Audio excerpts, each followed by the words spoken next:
This is the director of Sick Girl, Jennifer Cram, and she's joining us here uh, uh, virtually after our screening of the film. And thanks for taking the time. Thanks for doing this.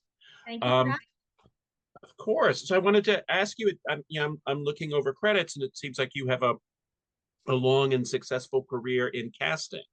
How did you come to actually getting behind the camera? Was that something you were always interested in doing? Yeah, I mean, it was definitely a process. I didn't go to film school, so I think always had a bit of imposter syndrome where I didn't necessarily feel like I was allowed because I hadn't, studied it or but the longer I was in casting, the more I felt called to do this. And like I felt like it was something that I felt like I had something I could contribute because you know, otherwise I was like, what's the point? If other people were already doing and not obviously there's so many wonderful directors, but I did feel like I had something to say and something that I could add. Um, so I think, but I think, yeah, I think with casting, it was just over the years being able to be in a room with so many amazing directors and listen to them talk to actors and talk about their process and uh exploring how they explored working and just the longer I did it, the more I was like, this is what I should be doing what they're doing. Not that Mm-hmm. I didn't love casting because I did, but yeah. Yeah, well, I mean, you worked. I mean, just looking at the credits, you worked on some amazing movies. But I'm sure there must be a certain kind of, maybe it doesn't rise the level of frustration, but here you are, you're working with the filmmaker, you're helping her or him put together like all of these wonderful elements, and then sort of hand it off to the director. It's like, okay, go have fun, Yeah, and that was and you always don't get the to. most frustrating part because nobody even really remembers us because we're before every casting is before everything starts. So we're never on set. Most of the crew's never seen us, doesn't know who we are. So and yeah, it's I love being involved and one of my favorite things about directing is being on a set and collaborating with all those people. So it was always a bummer to kind of see them go off without me. Yeah, it's like sending your kids off to Yeah. school. It's like, okay, have a great and wanting first to go day. and wanting to go with them. Now, how this is your not only your first film, but from your script. I mean, how did the script come about? So I had always written and I was dabbling a little in writing scripts, but again, I had that whole imposter syndrome thing. So when I first started working in casting, we were getting the casting director I worked for, John Papsadera, who's also a producer on this film. He is, he's amazing. He works with the best of the best, and he's constantly getting sent scripts. So I was reading hundreds and hundreds of scripts, and by the time they get to him, they're all greenlit. So you're reading scripts that have all have budgets that are being made, and obviously I'm learning a lot from the great scripts, but I think in all honesty, it was the weaker ones that gave me the confidence to kind of start writing because I was like, well, I feel like I can do this. And if other people are making these, then maybe I could give it a shot. So I started I pretty much read every book I could get my hands on. And then I started working with a coach and writing and writing and writing multiple terrible scripts for years and years and years until I finally wrote one that I thought was good enough. And then, kind of went from there. And where did the spur for this particular script, the central idea, where did that come from? And Well, had you always been wanting to write a comedy too? I mean, did you start with that objective? yeah, only write comedies. I don't know. I don't want to say never, but like for me, I want to make people laugh. I, selfishly, I get a kick out of it, and they're fun for me to write. But and I think, as far as Sick Girl goes, I find that there's a lot of humor in friendship. And so I thought it kind of lent itself to that. Um, and at the time I wrote it, I was going through something similar in my life where my friends and I we had grown up together, and we had, spent the majority of our time together for most of our lives. And now we're getting to this point where we're all moving to different states. We're all spread out. Everyone's getting married, having families, getting careers. And it's scary. It's scary because you don't know what's going to happen. And I, my, what I had seen of other friendships, I hadn't seen a ton of people who had been friends their whole lives. And so my assumption was that this would kind of just go away, and that terrified me. I didn't want that to happen.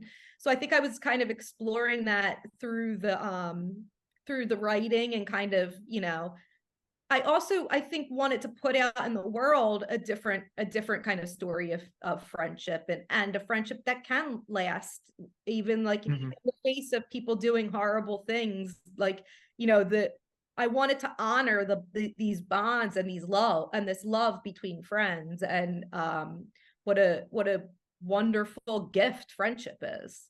Yeah, and there's also, I love the idea of this lie that gets out of control, because I think we've all fibbed about things, but it's very easy to do that too when you're in a business and you're trying to sell yourself. And you hear that story so many times about actors. It's like, can you ride a horse? Oh, like the wind, I can ride a horse, of course.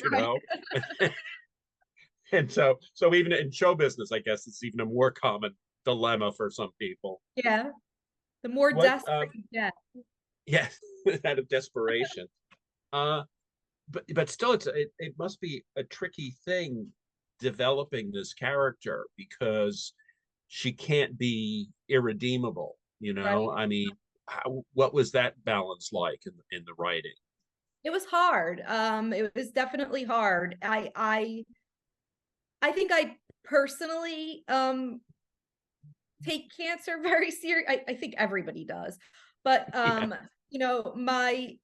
for me, my biggest concern was, I I have a lot of trust and faith in an audience. I think people are much smarter than a lot of, like, the suits give them credit for. And I think I think I believe that most people would understand that I was certainly not making fun of people with cancer. I was making fun of someone who was desperate and immature and, impulsive enough to do something like this. But it was definitely a very fine line. And I tried to use the character of Leo as a way to kind of be the voice of the audience, or people with cancer who are saying, like, you are like, there is nothing okay about this. You're doing a horrible thing. And showing kind of through him how heroic it actually, people who have this disease actually are, and what they're dealing with. So I was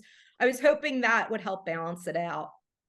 And I think you've also cleverly set up these kind of, even if just for yourself, these sort of invisible guardrails. I mean, we see her getting drunk, but we don't see her driving drunk.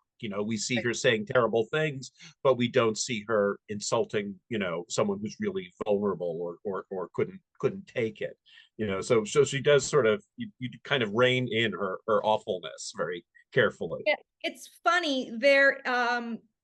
You said I could give spoilers away, right? Because Yes, yes. This so is after the film. in the script, and I actually had forgotten about this until what you just said, but in the script, Ren actually purposely throws the phone at the child and hits him with it. And Nina was the one who actually said to me, like, can we just talk about this? Like, I don't know that people are going to be able to come back from that. Like, she's throwing a phone at a kid. And I was like, yeah, I kind of wondered. I thought, and she was like, so we came up with it. And I was like, but how would have, like, it was figuring out a way for her to still for how just her to still be doing something out of anger and impulsiveness, but it wasn't intentionally hitting the kid in the head with the phone. So that was actually funny. But there are, there are times where you are trying to figure out what's too far, and then, in the moment when you're in a room with this little kid, you're like, who's gonna throw a phone and hit, hit a kid with it? So yeah, that Yeah. was, Well, that was that's great, and that's that goes to the advantage of having a really smart, committed performer on the set. And since of course casting was your bailiwick, what was the casting process for this film like, and how did you come to get Nina? so my boss, the casting director I worked with for years, cast this movie. He's also a producer, which I got incredibly lucky because he doesn't typically do films of this size. But he's a wonderful person and a great mentor. So I had him, which was helpful. And we have such a shorthand, just for working together for so long.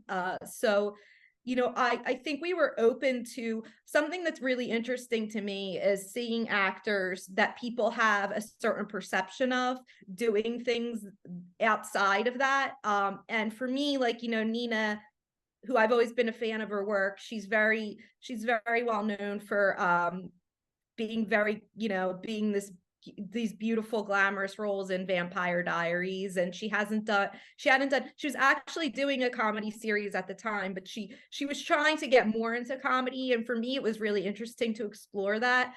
So her and I went and sat down and talked, and I think, already being a fan of her work and then hearing her connection to the script herself, and there were specific, scenes that she was pulling out and saying, like, I this made me want to do this movie. This is like, I get this. I've had friendships like this. And I think just the two of us talking, it became very clear to me that we were on the same page with it. So that was how Nina came on. The rest of the girls, I had met Sherry in a casting session for something years earlier, and I just immediately was like, oh, she's a star. And I just, mentally kept her in my brain and was like, when we finally started casting this, I was like, I want to put Sherry in this. And so her I had already known about, and Stephanie I had seen in a couple web series, but she came in and auditioned, and Cece is Stephanie is actually a very, like, the web series I had seen, she played kind of like this selfish, self-absorbed, and so I was expecting that. And Stephanie is the complete opposite, the sweetest, like, Midwestern, kindest person, and such a spectacular actress. And Haley, who is Australian, which stunned me because she does a flawless American accent. They just were they were so wonderful and funny, and I just, I immediately knew. And yeah, that was kind of the process with that. And the same with Leo. Brandon, he also came in and read, and he just blew me away. I was just like, oh, he's perfect. He's Leo.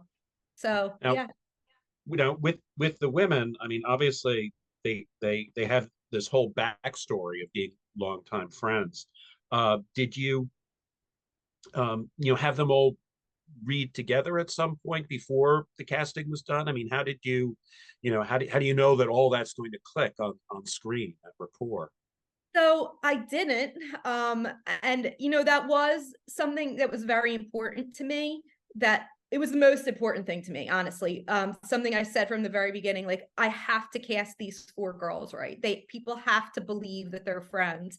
Unfortunately, we didn't have the time or the budget to do a lot of, chemistry reads or something like that, where we would normally do them. I I guess I can attribute some of it to my experience casting, and just kind of in my head figuring that these people, that I felt like these four women would work together.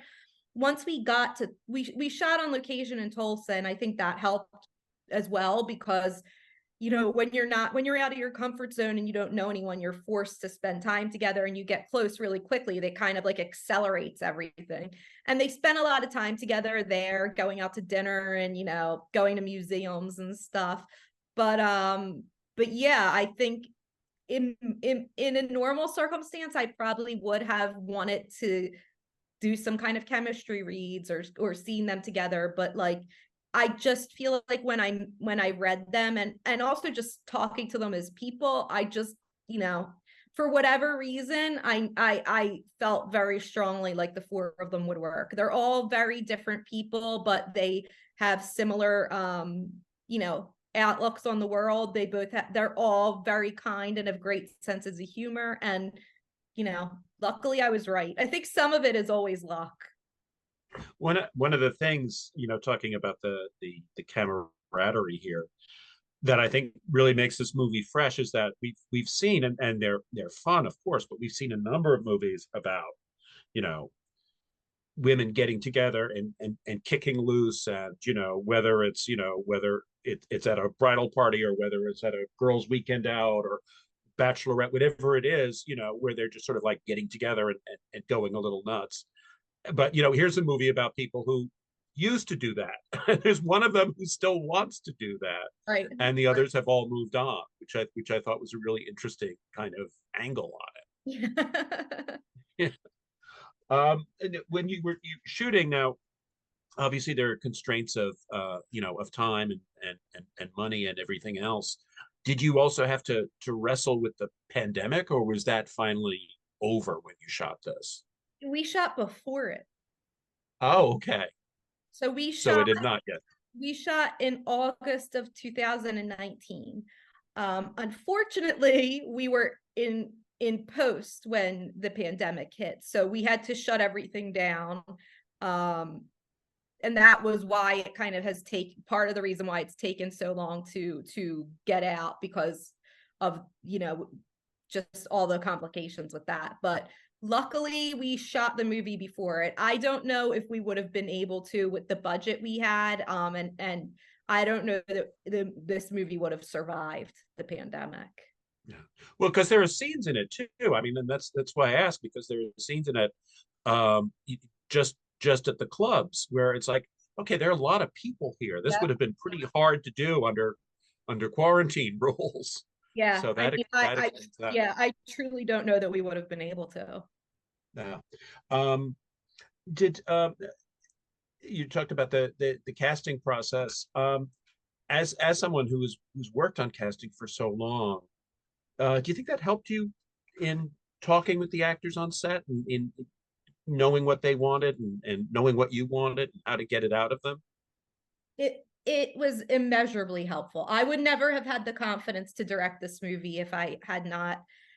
I mean, when you're casting, it's a little bit jarring at first because you are reading, you know, actors are coming in to audition that you've been watching your whole life, that there's Oscar winners, there's I mean, people who are intimidatingly talented, that you have to be professional and learn how to talk to these people like a peer and be comfortable at times, you know, giving them adjustments. And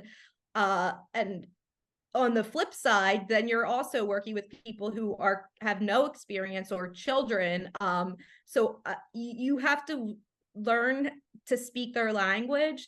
And I think it gave me an incredible respect for actors. I love them.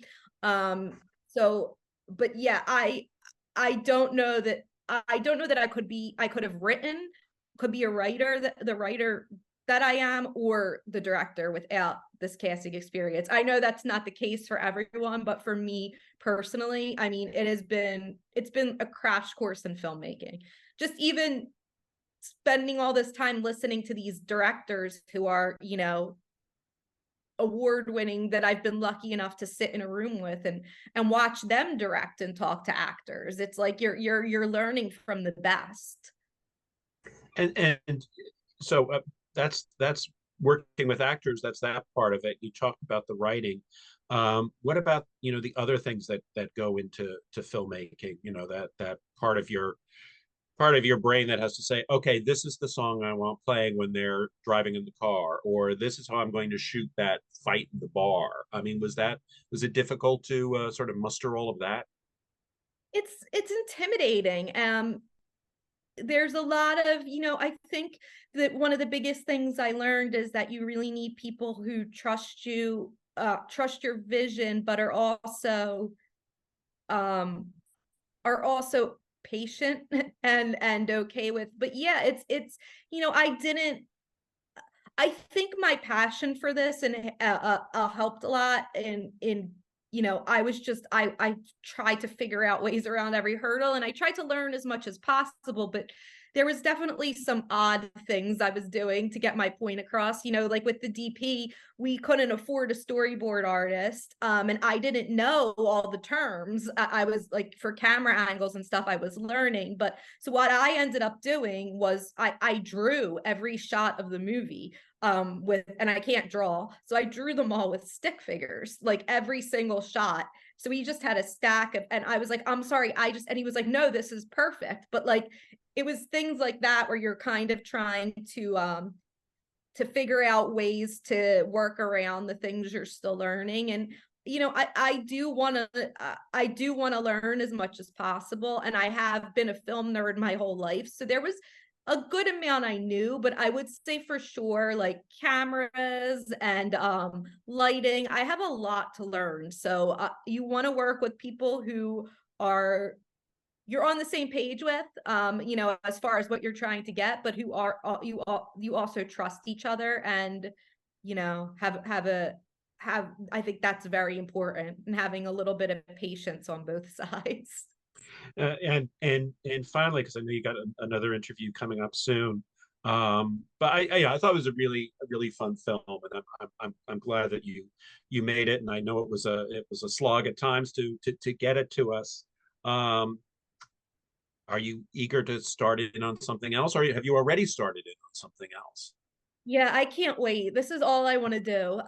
Directing is like, I've got the bug big time. I'm in pre-production on my next movie. It's another film I wrote. It's a romantic comedy that I'll be directing, and we're hoping to start in 2024.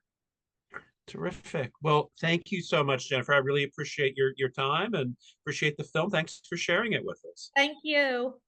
Okay, bye bye.